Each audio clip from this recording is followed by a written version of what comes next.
Hello and welcome to the MAKEthrough.studio Podcast. My name is Danny Champion and I'm your host. On today's show, and what we like to do here is invite creators and artists of any kind to come on and talk about 5 major sources of inspiration in their lives. This episode is an interesting one. It's a gentleman called Christoph Malzer, who I know quite well, and he is an interesting cat, to say the least. I don't really say that often, actually. I don't know if I can get away with that, calling someone a cat. But if ever there was an appropriate time to use that phraseology, it's now in this episode with this gentleman, Christoph Malzer. What a guy. What a guy. Mad scientist, mad inventor, genius sort of disruptor. He's up to something. He's doing something different. He's coming at this from a different angle and you're about to see it. So we'll get to that in just a minute, what an episode it is. In the meantime, the MAKEthrough app is ready to download for Apple devices right now. It's available in the App Store, so go and get that. Build yourself a profile, build yourself a creative project, and then go ahead and swipe on your collaborators. Emanate, search through people and projects globally and add them to your tribes list. Find people and projects that you'd like to support and make a connection. Communicate. When two creators both decide to collaborate or chat on the MAKEthrough app, they're free to message directly. Develop your creators room in the form of numerous different chat threads. Manage your collaborators by editing a list of those who inspire you the most. Build an international team of makers, creators, designers, and thinkers to help you develop and realize your dreams. Indulge in rich one-on-one discussions and galvanize your dream team as part of your very own project group chat. Evolve. Ideas are the most valuable thing you own. Find your tribe and be free. The MAKEthrough app is designed for any creator with a disruptive spark of talent. You can start today, so have your MAKEthrough now. Go and get it from the App Store for Apple devices right now. But that's enough of that. Let's get into the episode. Christoph Malzer, take it away, my good friend.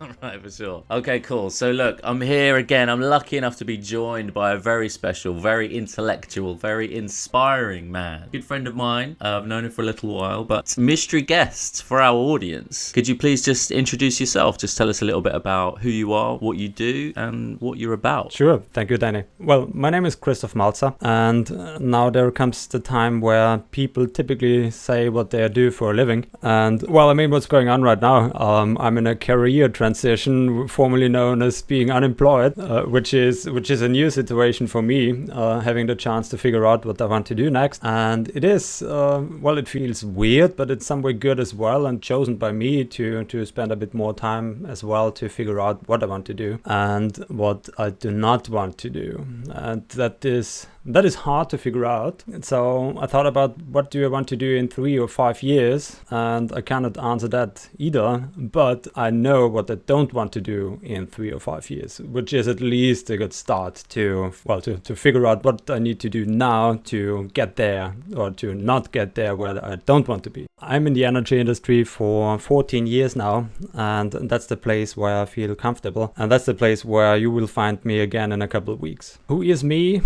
That's a hard question. I'm somehow an artist, photographer, videographer, actor, whatever. So I'm very open to learn new stuff. And one of my long-term passions is photography. That's what I started more than 20 years ago. And this is still the case. But I always try to figure out what else is out there. And that was the reason why I learned in the last 10 years or so. I went to actor school, and my most recent thing is sewing. So I made my own trousers already. And these are all things what I like to do, but this is not something where I would want to make a living out of, or where I need to make my living out of. So this was always the energy industry and supplier of the energy industry. So software for the energy industry, that's my long-term business aim, kind of. Okay, interesting. Thank you for all of that. So what would you say the dream job is, Christoph? Is it photography? Is it more creative, more conventionally creative? Is it something else? What do you think the dream job is, or what's the ultimate goal? Where are you headed? Yeah, that's something what I would like to know as well. But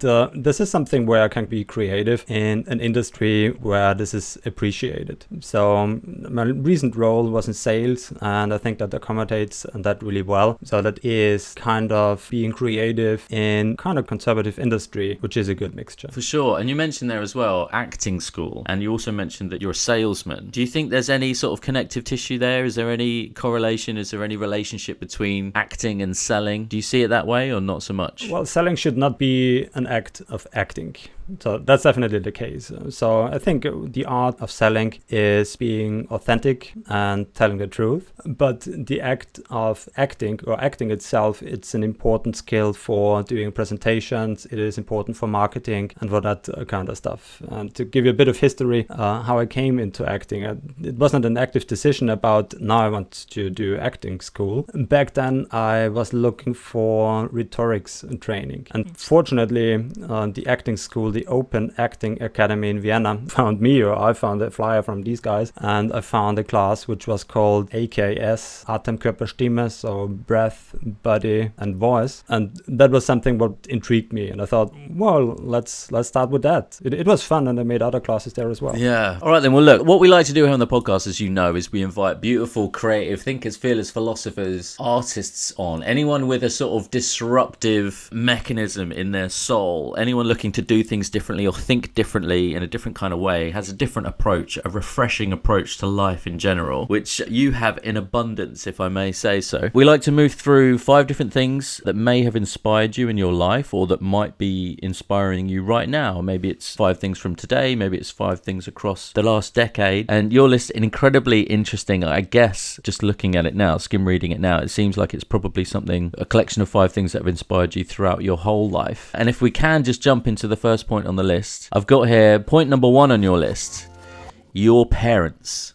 Which is a beautiful, beautiful point. Please tell me more. Well, that was a hard homework what you gave me. Find 5 things which inspired me. So that made me think hard the last couple of days and nights as well. And well, the first thing what I figured out is my parents. And well, I once heard that children always do what they see from their parents. And I think that was the case for me as well. And my parents both are very creative. So my father is the kind of Doc Brown inventor guy, very chaotic, but built many tools on his own to support the farmer, to run the farm where I grew up. And my mother as well, very creative, but in a more organized and managed way. So I learned baking, cooking, that kind of stuff from her. And I think in terms of creativity and being organized, I got the exact right dose from either of them. So I think I'm well organized, but also creative, which is unique, I guess. Organized chaos, it seems. Yeah, I love that description of your dad being similar to Doc Brown. You mean from Back to the Future? Like that sort of mad scientist, beautiful, crazy inventor vibes. What's your relationship like with them? Are they? Can I ask sort of personal questions along the lines of, are they still together? Or? Yeah, they are still together. Both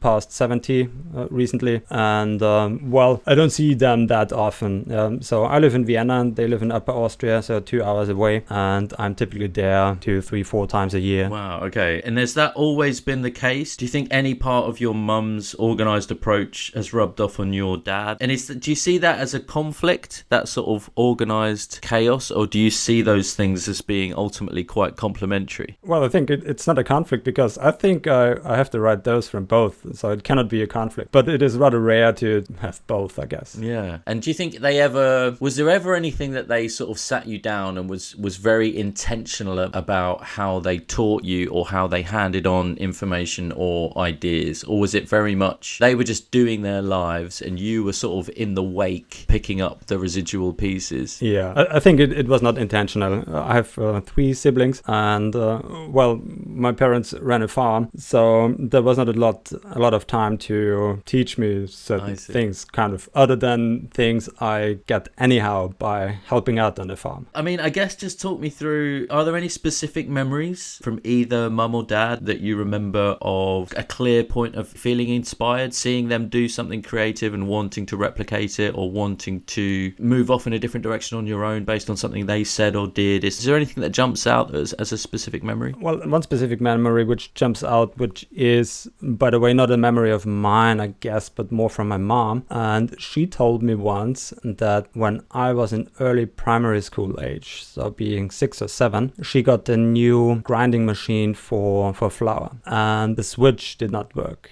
And me being 6 or 7, well, I fixed it. So I somehow, I don't know, dismantled that stuff and got the wires in order, and that was working after that, which is kind of crazy. I have no idea where I know that from, but I guess this is something what I saw from my father doing it somewhere. And I always tend to say that when I was young, that my buddies, when they still needed the nappies, I already learned how to weld and how to do some woodwork and that kind of stuff. And that's definitely not true, I guess, but I think that's farm life. Yeah. I also do remember one thing. I must have been 10-ish when there was the primaries for Clinton versus Bush Senior. So that must have been 1991. And I sat on the tractor and did some plowing or something like that. And I do remember that I must have been a Republican back then, because I was for George H.W. Bush,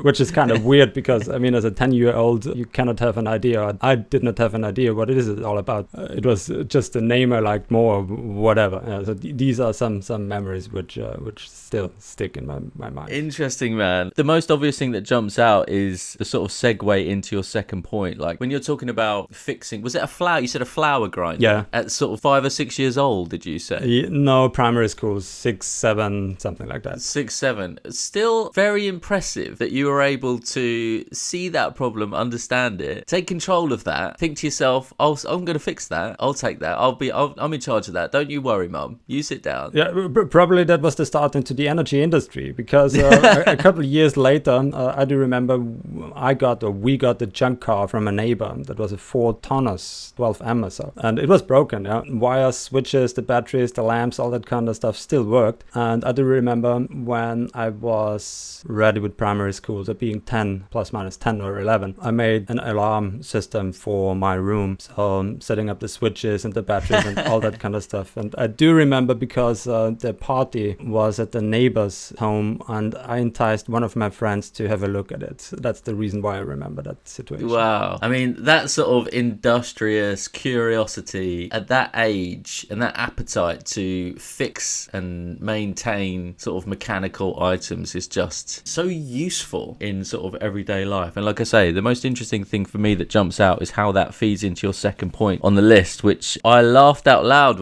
when I saw this. I thought it's so telling based on what I know about you. So if we can just move on into point number 2 on your list. MacGyver.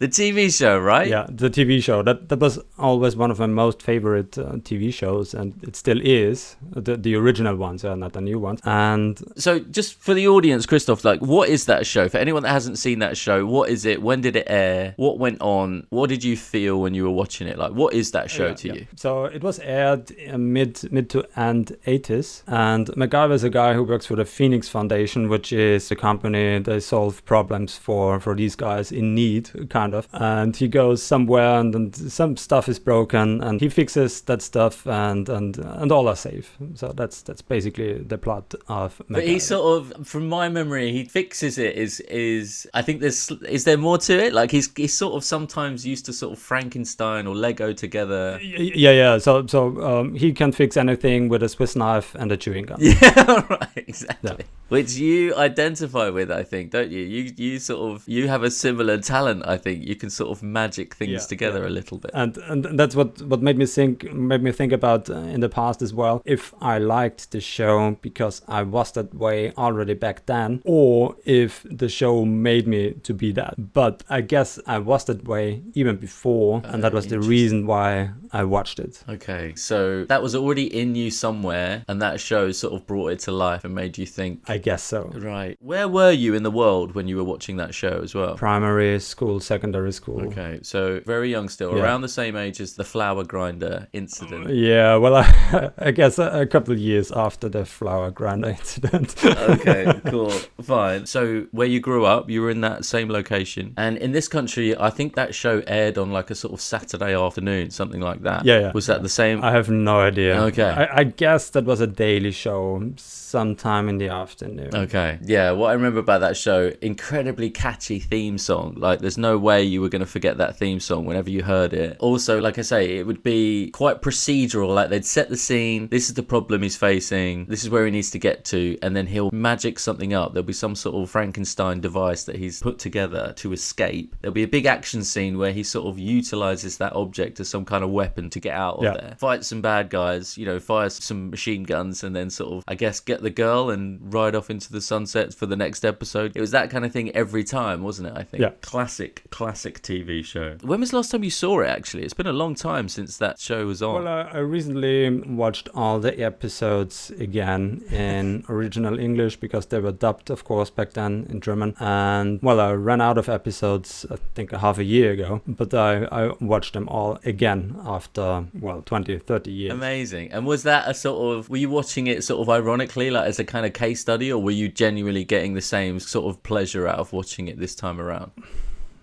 Well, I think that was some kind of meditation stuff. So I have now some time. I don't want to do something very cognitive intense. So just like a waterfall. So let it run and then listen to it a bit and then watch it. And that was about it. Yeah. For sure. Understood. And if they were to remake that show now, do you think that format would still work? How would you change that format? Would you be interested in making a show like that, a TV show like that yourself? Would you be interested in acting in a show like that? Would you be interested in that part of MacGyver? Is that something you've ever considered, or is acting and your interest in that show, are those two different things? No, these are two different things. There is already a remake of MacGyver out there, but I don't like it so much. It is too artificial, too catchy. I see. Okay, interesting. Well, it's just that through line as well of your dad being the sort of mad inventor, and mad in a sort of lovable way, in a very respectful way of using that word, the mad scientist, all the way through to you loving and watching that show, growing up and being around inventions and the implementation of impromptu ideas delivered through narrative. I think incredibly powerful and influential. Any final thoughts or observations about that show before we move on? No, it was a great show, and they tried to remake it, and I think they tried to use the name to get some traction with these guys who watched it back then, but they failed. At least from my point of view. Right. Yeah. So it was a good show back then, full stop. Right. Yeah, okay. Fair enough. So, and very American, I think, as well, like from memory. Like, it feels like the A-Team, little bits of Baywatch as well. Like, Mitch would sort of dismantle a bomb sometimes in Baywatch. He had sort of engineering skills, a little bit of that vibe. And with that in mind, if we can move on to your third point on the list, number 3 on the list, your exchange semester in the US. I'm just going to jump in here and let you know that this is where we'd have our sponsored segment. We don't have a sponsor this week, so I'm going to advertise the MAKEthrough app, which is now available to download for Apple devices. There will be an Android version in the new year, but for now you can get it on an Apple device in the App Store right now. Just search MAKEthrough, download it, build yourself a profile, build yourself a project, go ahead and find your tribe and have the best time of your life, basically. However, in addition to that, if you are a sponsor out there, if you've got some sort of creative product or some sort of artistic endeavor that you'd like to advertise, this is where you can do that. Just go to MAKEthrough.studio, click on contact, and you can sign up to be a sponsor on our podcast. But that is enough of that. In the meantime, back to the episode, back to the studio, back to the episode, back to the episode with Christoph Malzer. All right, cool. Take it away.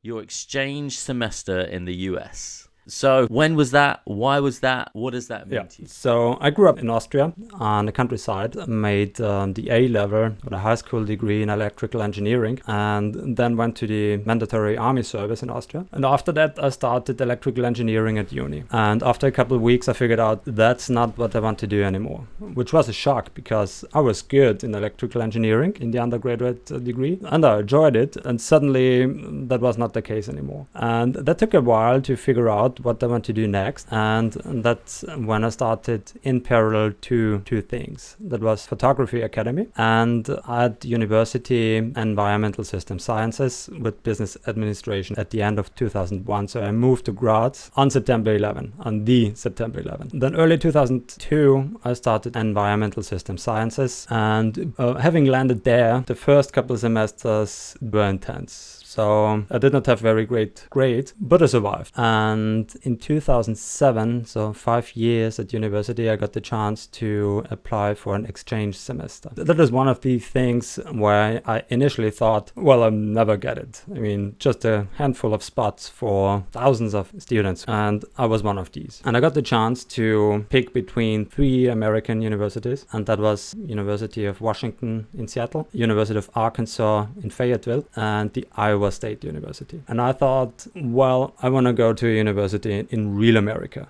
So Seattle was out because that's a very international city and I wanted to go somewhere in the middle. And the guy from the Iowa State University who represented his university was the guy I think the chemistry was better with him compared to the other one. And having done all the paperwork, getting the visa, all that kind of stuff, that was a hell of work. But I made it and got the visa a couple hours before my flight departed. So that was not a great thing, but I made it. I think 16 hours before the flight departed, I got the visa. Well, that was in the middle of nowhere in Ames, Iowa.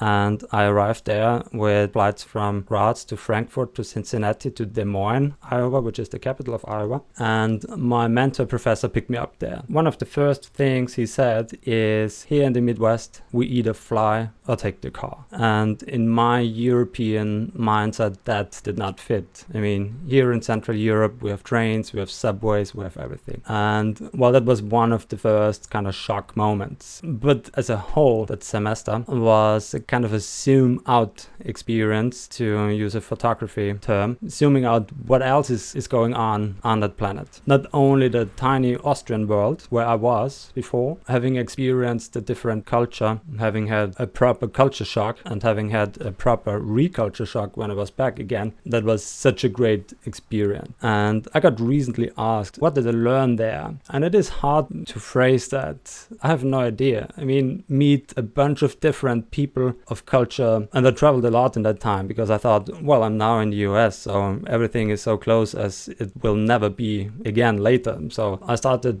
in early January. It was freezing cold, so having experienced Midwestern winter was a challenge on its own, with minus 30 degrees centigrade, for example. But I traveled a lot, so after 4 weeks or so, I met friends from Austria and Vegas. In spring break, I went to Florida, of course. So back then I was a member of the club for photography at the university, and they organized a trip to Florida to help out being a volunteer at an event from the Society for Photographic Education. So, well, that's how I was, how I made it to spring break in Miami. And again, 1 month later, I drove from Iowa to Dallas, to Denton, which is close to Dallas, to meet a friend there. And after that semester, I met some friends again from Austria, and we did a road trip from Chicago to New York. Incredible, Christoph. Absolutely incredible. Like, there's so many points that you've touched on there. One of them is just achieving the correct paperwork 16 hours before you were due to set off or be on that journey. Sometimes in my life, like, things feel kind of serendipitous. It feels like no matter what, this thing is supposed to happen. It's going to happen. There will be problems and barriers along the way, but I'm going to figure those out because I can already remember the future. This moment is already in my memory as an experience, and it hasn't happened yet. And just having those building blocks fall into place at the last minute, 16 hours prior, just feels so familiar to me. And also traveling, you mentioned traveling and arriving on September 11th, 2001. On that day, is that right? Yeah. On that day. So I moved stuff from Upper Austria to Graz, and on the way back with the car and the trailer, a friend called me, and we both were on top of the World Trade Center 3 years earlier. So in 1998, Klaus and I, we made a trip to New York. Being in high school back then, we somehow figured out we want to go there, and somehow we made it to fund it, which is from today's point of view kind of strange, and even it took me decades to figure out that we had guts back then. Being 17, the two of us, we just booked the flight and the hotel and the transfer and everything like that. We managed on our own. And on September 11, I was on the way back from Graz to Upper Austria, returning the car and trailer. And he called me, a plane hit the World Trade Center. And I said, well, that happened before. A plane crashed in the Empire State Building years or decades before, but that was just a small one, a Cessna or so. And yeah, we all know what happened that day. And that still sticks in my memory. And I do remember 2 years ago, there was an exhibition from a guy in Graz, from an international guy. I don't remember the name anymore. But I went there on September 11, 2021, so 20 years after I moved to Graz. I was in Graz again, seeing that exhibition. That was an intense experience.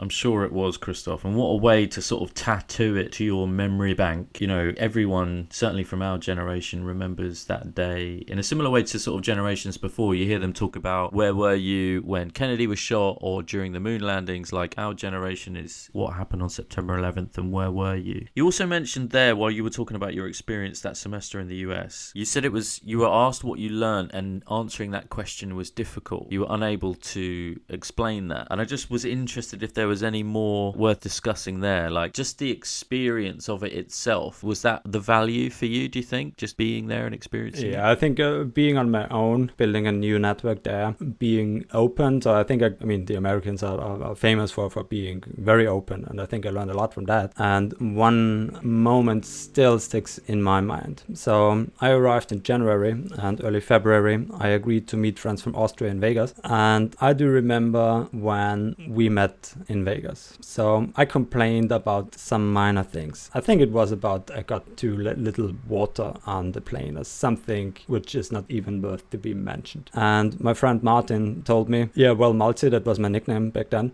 you again need to complain about nothing. I mean, it's 16 years ago and I still remember that moment. And that told me, well, don't complain about little things what you cannot change. And that moment, which kind of sticks to the exchange semester as a whole, that was a learning moment. For sure. That's quite profound, actually. And just having access to that kind of perspective and have it be so influential to you on a bigger scale, like don't sweat the small stuff. Like that's sort of useful every day, isn't it? And something you touched on there is useful in terms of connecting us to your next point. But before we do that, I was just interested in a slight tangent. You mentioned photography once again there. And I just very quickly, just for my own curiosity and perhaps for the audience, like just on that tangentially, like to you, what makes a good photograph? What are you interested in shooting? And what do you think is the best way to go about that? Like, how do you try and capture the things that you're interested in shooting? So for many years, I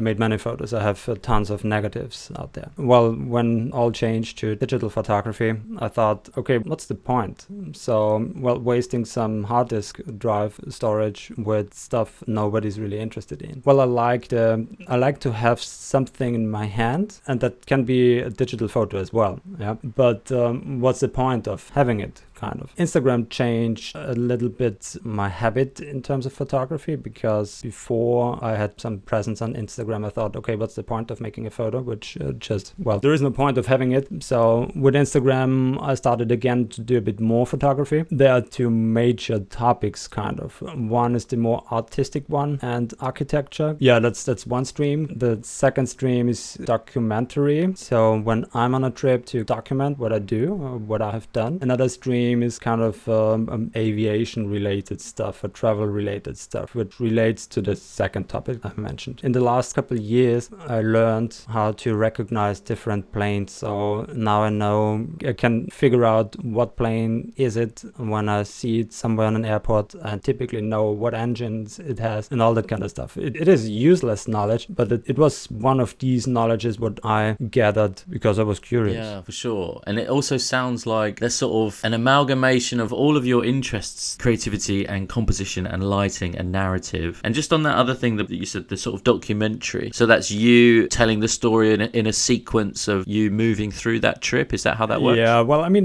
that's what I did on my most recent trip, where I arrived back just a couple of days ago. And that was more for me, learn to edit that kind of stuff. And there is always the danger that if you are eager to document everything thing that you see the whole trip or the holiday just through the lens, which isn't a holiday then. And I was very cautious about that, to not only see that trip through the lens, and it is very hard to find the right way. Yeah. So experience to be there and not seeing it just through the lens, just for a documentary point of view. Understood. I love that. Through the lens. Yeah, and how I've noticed that myself at sort of music festivals and gigs and stuff like that as well. You see people have paid money to be at that thing and they're holding up their phone and shooting it and watching it on their device. You know, almost a cliche now. But going back to something you said more broadly about US and Americans in general, and how they are perhaps a lot more open than some sort of European folks, probably particularly English people. I think Americans are much more open, and that sort of speaks to your next point on the list, point number 4 on the list. I've got here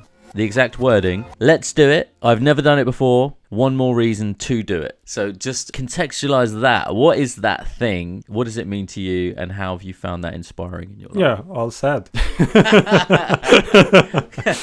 Cool, man. Okay. Yeah, well, I mean, it is, I have done things where others say, or where others tell me, we've done everything. And, well, why not? Yeah? I'm comfortable to step out of my comfort zone. And the learning zone is always outside the comfort zone. But the danger zone comes right after the learning zone. And, well, I also learned my lessons in the danger zone, so I'm aware of that. But apparently my need to learn something new is greater than the fear of being not in the comfort zone. Interesting. Can you just give me a bit more on what you mean by the danger zone comes right after the learning zone? Is that what you said there? Yeah.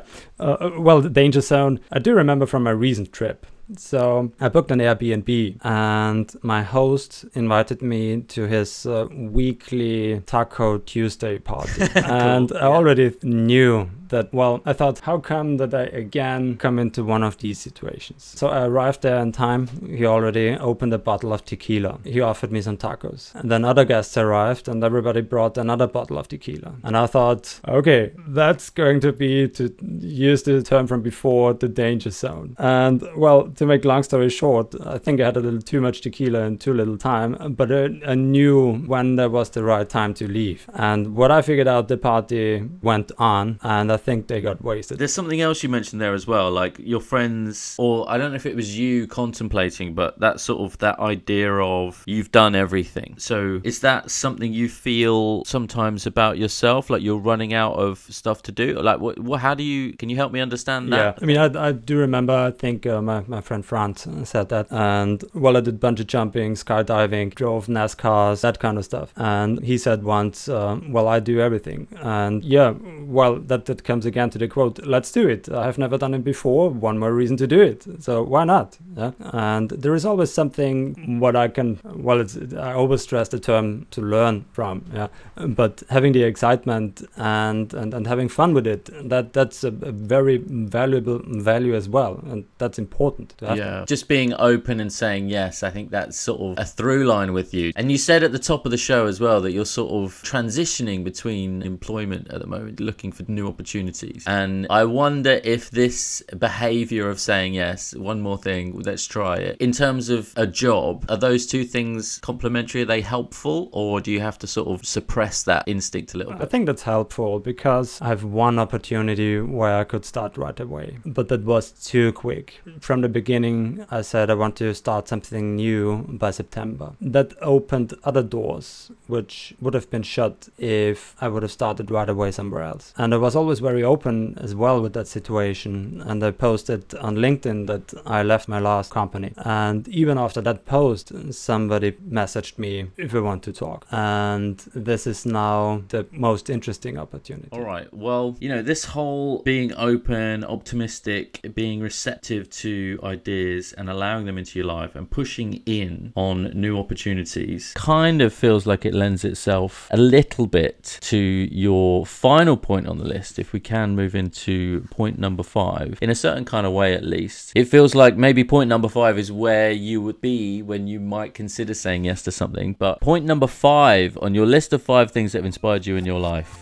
accepting or even planning to be bored, that's when creativity starts. So can you just explain that to me? Are you suggesting that you are manufacturing periods of your life where you're going to be bored intentionally? Is that what you're saying? Yeah, kind of. That's what I try, but it is very hard to do that. And that's what I tried to do on my last trip as well. But being in the treadmill, it's very hard to get out of it. Well, having got that homework from you with the 5 things which inspired me, that was one where I think that's an important one, and I think that goes back to my childhood as well. I mean, growing up on a farm with very busy parents and having 3 siblings, well, I was not made busy 24/7, which I think is the case now with many children out there. And that's when I do remember coming back again to the wiring stuff and electrical engineering. We had a living room with 1 TV in the whole household, and we frequently had guests, and when they were in the living room, I could not watch MacGyver or whatever.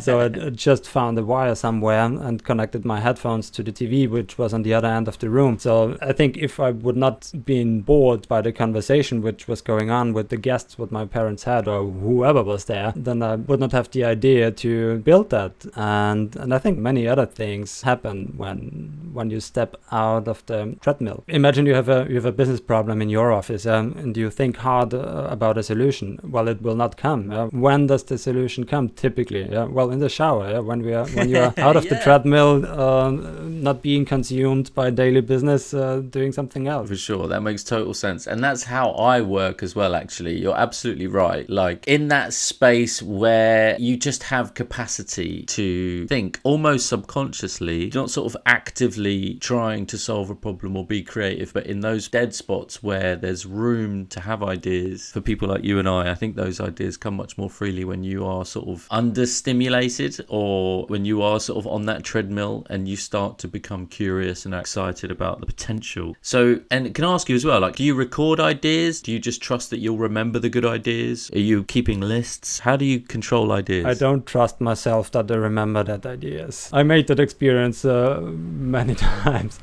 Well, what I do is I have a WhatsApp group just with myself where I record some ideas, and pen and paper on my bedside table. Yeah. Very cool. So you're writing ideas in there and are on WhatsApp as well. And how? Yeah, and then in 90% of cases, I never look up for them again, but sometimes I do. Right. Every now and then go back to the well, even out of curiosity. What the hell did I write down in that sort of cloud? Yeah. But sometimes when you do go back, it is really interesting to remind yourself, and the good ideas do tend to stick out, I think. Yes. Even the process of having ideas and recording that stuff, I find that kind of thing very useful and therapeutic for me personally, just to record my interests in that way. Sometimes it's late at night, sometimes it's while walking or being active in a repetitive way, or like you say, just in the shower. Any kind of task where there's minimal concentration required, you just have that capacity to have ideas and record ideas. What are some ideas that you've had that you feel like have paid off to you? You've worked on a book, is that right? Can you talk about that or not? Sure. I mean,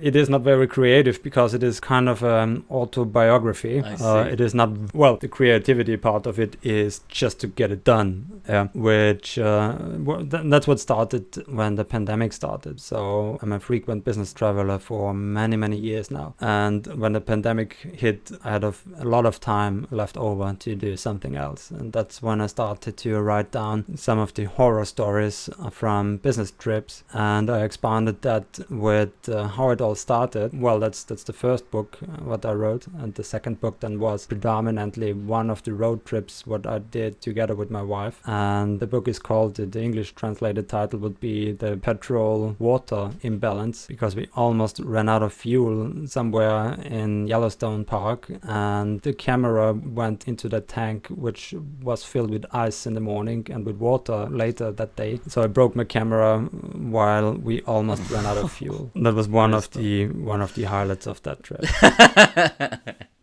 One of the highlights. Amazing. Yeah, I mean, just really fascinating to hear how you record ideas, how you have ideas, how you like to celebrate ideas. Look, really interesting. I mean, and can I ask you, like, the list as a whole, your parents, that TV show MacGyver, your exchange semester in the US, like saying yes, let's do it, accepting and planning to be bored so that you can have ideas. Like, your life is about, curiosity and idea generation and creativity in general and opportunity. I think you like to disrupt things and do things differently, go outside of your comfort zone. Like, does any of that sound accurate? And just in terms of this list as a whole, is there a way to sort of summarize it or think about these points collectively? Is there any sort of commentary that we can add to this list as a whole? Well summarized, Danny. And I think one to add here, I think I'm a notorious optimizer. So I always try to find a way how something can be done better, or better, whatever that means.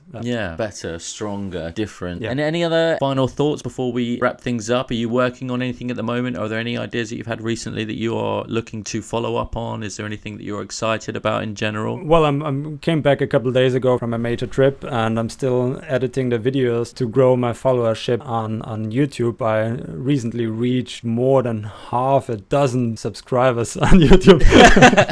But my goal is to learn editing, and I'm not a perfectionist, so I'm more let's get started and get better on the way. But I'm waiting to get bored to find some new crazy ideas. I see, got you. Okay, perfect. What's the name of your YouTube channel, Christoph? That's Almost Senator en route. Okay, cool. So people can find you on YouTube. There's probably a bunch of videos from your recent trip, is that right? Yeah. Or there will be soon? Okay, cool. So everyone can check that out, get a sense of Christoph and his very eccentric and interesting approach to everything he touches. So grateful that you could join us today, Christoph. Thanks so much for being on. We'd love to have you back as well. If there's anything that you are working on that you'd love to talk about or share with our audience, the MAKEthrough.studio audience, we'd love to hear from you again. No, I'm good. Okay. All right. All right. I was not prepared for that. Okay. Fine. Fair. All right then, Christoph. Well, look, thanks so much for joining us. We'll speak again soon, okay? Thank you, Danny. Cheers, buddy. Thank you for listening to this episode of the MAKEthrough.studio podcast. I mean, it's been emotional. It's been what has it been? Episode 2. No, hold on. Stand by. Episode 3 of season 2 is what it is. I'll keep all that in because, no one's going to listen to this bit anyway, so it doesn't matter.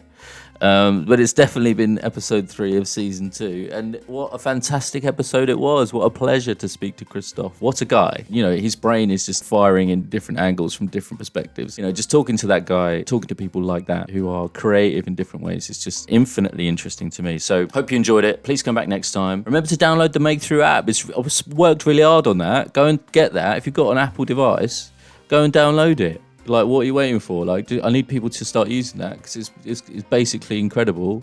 It could change the world if we get behind it and like really properly start using it and stuff. It might be really good. So, I'd really love it if you went and downloaded that because, like I say, the blood, sweat and tears went into that thing through the pandemic. And I want to see it work and I believe in it. So start using it, please. All right, cheers. And I'll see you on the next one. Go well.